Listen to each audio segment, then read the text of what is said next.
जय हिंद दोस्तों, practical knowledge channel में आप सभी का स्वागत है। दोस्तों आज हम केडब्ल्यू और केवी में क्या डिफरेंस होता है और हमारे ट्रांसफार्मर की रेटिंग केवीए एमवीए में क्यों होती है और मोटर की रेटिंग केडब्ल्यू एमडब्ल्यू किलोवाट या मेगावाट में क्यों होती है डिस्कस करेंगे। दोस्तों हमारे पावर सिस्टम में इलेक्ट्रिकल पावर 3 टाइप की होती है, एपिरेंट पावर, ट्रू पावर और रिएक्टिव पावर। एपिरेंट पावर की यूनिट दोस्तों volt ampere, kilo volt ampere या एमवीए मेगा वोल्ट एम्पियर में होती है। ट्रू पावर की यूनिट या एक्चुअल पावर की यूनिट दोस्तों वाट, किलोवाट या मेगावाट में होते हैं। दोस्तों एक्चुअल पावर या ट्रू पावर को हम मैकेनिकल पावर भी कह सकते हैं, इसको हम आगे डिस्कस करेंगे। और तीसरी होती है दोस्तों रिएक्टिव पावर। रिएक्टिव पावर की यूनिट दोस्तों VAR volt ampere reactive, KVAR या MVAR में होती है। दोस्तों आप देख सकते हो ये हमारा 11 kV बाय 440 वोल्ट 400 kVA का डिस्ट्रीब्यूशन ट्रांसफार्मर है। जब दोस्तों हम ट्रांसफार्मर के प्राइमरी साइड, ये हमारी प्राइमरी साइड है और ये हमारी सेकेंडरी है, जब हम प्राइमरी साइड वोल्टेज और करंट अप्लाई करते हैं तो इंड्यूस EMF के कारण और ट्रांसफार्मर के टर्न रेशो के अकॉर्डिंग, ट्रांसफार्मर टर्न रेशो का फार्मूला भी मैं आपको बता दूंगा, के अकॉर्डिंग हमारे सेकेंडरी में भी वोल्टेज और करंट मिलती है। दोस्तों ट्रांसफार्मर टर्न रेशो के अकॉर्डिंग जितनी वोल्टेज और करंट हम 11 kV साइड अप्लाई करते हैं उसी के प्रोपोर्शनल में हमारी LV साइड में वोल्टेज और करंट मिलती है। और जब हम इसको दोस्तों वोल्टेज और करंट को मल्टीप्लाई करते हैं तो हमारी जो रेटिंग आती है VA, जिसे हम एपिरेंट पावर कहते हैं।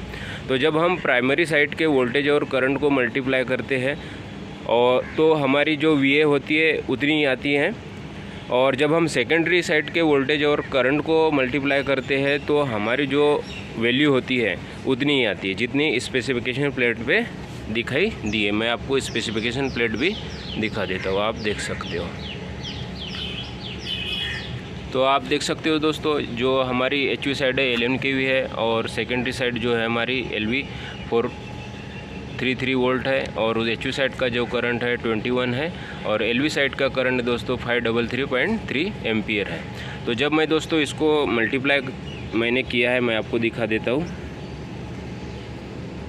आप देख सकते हो ये 3 फेज़ का है, इसलिए हमें 1.732 को हमें मल्टीप्लाई करेगा और अप्रॉक्सीमेट दोनों साइड जो हमारी KVA रेटिंग एक्चुअल आ रही है।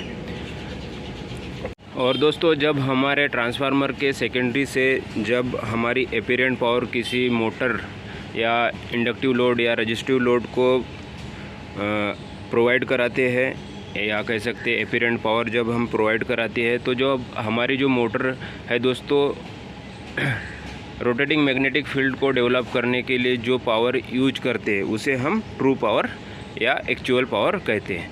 तो दोस्तों जो हमारी एपिरेंट पावर है और हमारी जो ट्रू पावर है जो मोटर ने यूज की है वो इक्वल नहीं होती, जैसे हमारे ट्रांसफार्मर में प्राइमरी और सेकेंडरी की जो पावर इक्वल होती है। तो उसमें जो दोस्तों लॉसेस होते हैं उसको हम पावर फैक्टर के रूप में मोटर के स्पेसिफिकेशन प्लेट पे देते हैं। इसलिए दोस्तों हमारे मोटर की यूनिट को हम किलोवाट में डिनोट करते हैं या दर्शाते हैं। साथ ही साथ दोस्तों हम ट्रू पावर या एक्चुअल पावर को मैकेनिकल पावर भी कहते हैं, क्योंकि दोस्तों kilowatt equal to horse power भी होता है, 1 kilowatt equal to 1.34 horse power भी होता है। इसलिए दोस्तों जब हम मोटर के स्पेसिफिकेशन पे जो पावर फैक्टर की यूनिट देखते हैं कि 0.9 पावर फैक्टर होना चाहिए, अगर हमारा वोल्टेज और करंट के बीच का एंगल जितना ज़्यादा होगा उतना हमारे मोटर में लॉसेस होंगे, हमारी मोटर ज़्यादा करंट लेंगी और हमारे जो एपिरेंट पावर की जो रिक्वायरमेंट होंगी मोटर को वो भी ज़्यादा होंगी। अगर हमारे वोल्टेज और करंट के बीच का एंगल दोस्तों कम होता है या कह सकते पावर फैक्टर की जो वैल्यू होती है ज़्यादा होती है तो हमारे मोटर को KVA यानी कि एपिरेंट पावर की आवश्यकता कम होती है। कम एनर्जी हमारी मोटर कंज्यूम करती है और मोटर में साथ ही साथ दोस्तों कम करंट की आवश्यकता होती है, जिससे हमारे लॉसेस भी कम होते हैं। दोस्तों हम एग्जाम्पल के माध्यम से समझने की कोशिश करते हैं कि किस तरह हमारा पावर फैक्टर हमारे मोटर के एनर्जी कंजप्शन को अफेक्टेड करता है। तो आप देख सकते हो ये हमारा जो फेजर डायग्राम है इंडक्टिव लोड का है। इंडक्टिव लोड में दोस्तों जो हमारा करंट होता है वोल्टेज से 90 डिग्री लैग होता है और दोस्तों हमारे मोटर में कुछ रेजिस्टेंस भी होता है। तो हमारा जो वोल्टेज और करंट के बीच का जो एंगल होगा एक्यूरेट मतलब प्योर इंडक्टिव नहीं होगा, इसलिए मैंने दोस्तों आपको दो वैल्यू लेके समझाने की कोशिश मैं कर लूँगा। तो आप देख सकते हो जब हमारे वोल्टेज और करंट के बीच का एंगल 30 डिग्री होता है तो पावर फैक्टर की वैल्यू 0.86 होंगी। और 100 किलोवाट के मोटर के लिए हमने 400 kVA का ट्रांसफार्मर लगाया है। तो आप देख सकते हो कि जब मैं 100 किलोवाट के मोटर के लिए एनर्जी कंजप्शन निकालूंगा तो वो 115 kVA आएगा। इसी तरह दोस्तों जब मैं सेम एग्जांपल को एंगल को बढ़ा दूंगा, एग्जांपल के साथ एंगल को बढ़ा दूंगा, पावर फैक्टर की वैल्यू 0.5 हो जाएंगी और इस समय जब हम KVA कंजप्शन निकालेंगे तो वो 200 हो जाता है। तो आप देख सकते हो किस तरह हमारा पावर फैक्टर हमारे मोटर के लोड कंजप्शन को अफेक्टेड करता है। और अब दोस्तों मैं 0.9 पावर फैक्टर यानी अगर मैं बहुत ही क्लोजर हमारा एंगल रहेगा वोल्टेज और करंट का 1 डिग्री के आसपास रहेगा तो हमारा पावर फैक्टर 0.9 आएगा। तो इस केस में दोस्तों आप देख सकते हो जो हमारे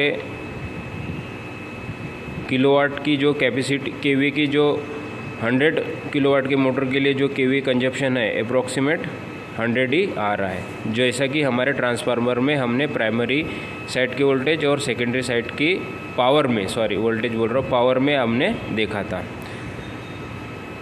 तो दोस्तों आशा करता हूँ आपको KW और KVA में डिफरेंस और रेटिंग का वीडियो अच्छा लगा होगा। तो इसी तरह प्रैक्टिकली वीडियो देखने के लिए हमारे साथ जुड़े रहिए। जय हिंद, जय भारत।